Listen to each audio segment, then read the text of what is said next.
పశ్చిమాసియాలో యుద్ధ జ్వాలలు మరింత భీతిని గొలుపుతున్నాయి. ఇరాన్ అత్యున్నత నేత ఆయతుల్లా అలీ ఖమేనీ మరణం తర్వాత ఆ దేశం కీలక నిర్ణయం తీసుకుంది. అమెరికా, ఇజ్రాయెల్ హెచ్చరికలను బేఖాతరు చేస్తూ ఖమేనీ వారసుడిగా ఆయన కుమారుడు మోస్తబా ఖమేనీని ప్రకటించింది. ఇరాన్ అణుబాంబుల మోత, ఇటు ముంచుకొస్తున్న చమురు సంక్షోభం, మరోవైపు ట్రంప్ సర్కార్ వార్నింగ్లు. అసలు ఇరాన్లో ఏం జరుగుతోంది?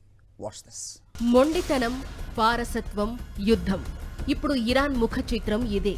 9 రోజులుగా అమెరికా, ఇజ్రాయెల్ జరుపుతున్న భీకర దాడుల మధ్య ఇరాన్ తన కొత్త సుప్రీం లీడర్ను ఎంచుకుంది.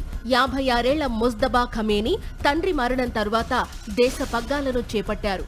ఇరాన్ రివల్యూషనరీ గార్డ్స్ తో బలమైన సంబంధాలున్న ముజ్తబా ఇప్పుడు కేవలం మత గురువు మాత్రమే కాదు, ఇరాన్ సాయుధ దళాల సర్వ సైన్యాధ్యక్షుడు కూడా. అయితే ఈ ఎంపిక అగ్నికి ఆజ్యం పోసినట్లయింది. ముజ్తబా ఖమేనీ నియామకంపై అమెరికా అధ్యక్షుడు డొనాల్డ్ ట్రంప్ నిప్పులు చెరుగుతున్నారు. అతడు మాకు ఆమోదయోగ్యం కాదు, ఎక్కువ కాలం పదవిలో ఉండడు అంటూ ట్రంప్ హెచ్చరించడం అంతర్జాతీయంగా కలకలం రేపుతోంది. ఇజ్రాయెల్ సైతం వారసులెవరైనా సరే తమ లక్ష్యం తప్పదని బాహాటంగానే హెచ్చరిస్తోంది. ఈ పరిణామాల ప్రభావం ప్రపంచ ఆర్థిక వ్యవస్థపై గట్టిగానే పడుతోంది. ఒక్క ఆదివారం రాత్రే చమురు ధరలు 10% పెరిగి బ్యారెల్ ధర $100 మార్కును దాటేసింది. 4 ఏళ్ల తరువాత చమురు ధరలు ఈ స్థాయికి చేరడం ఆందోళన కలిగిస్తోంది. కానీ ప్రపంచ శాంతి కోసం ఈ ధరలు చిన్న మూల్యం మాత్రమేనని ట్రంప్ సమర్థించుకుంటున్నారు. రణక్షేత్రంలో సామాన్యుల పరిస్థితి దారుణంగా మారింది.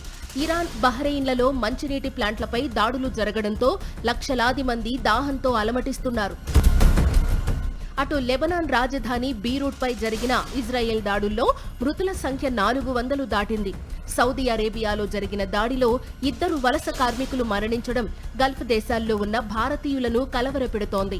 ముజ్తబా ఖమేనీ రాకతో ఇరాన్ తన పంథాను మార్చుకోదని స్పష్టమవుతోంది. అమెరికా వ్యూహాలకు ఇరాన్ ఎలా ఎదురుదాడి చేయబోతోంది? చమురు సెగ సామాన్యుణ్ణి ఇంకెంత దహించనుంది అనేది కలవరం పుట్టిస్తోంది.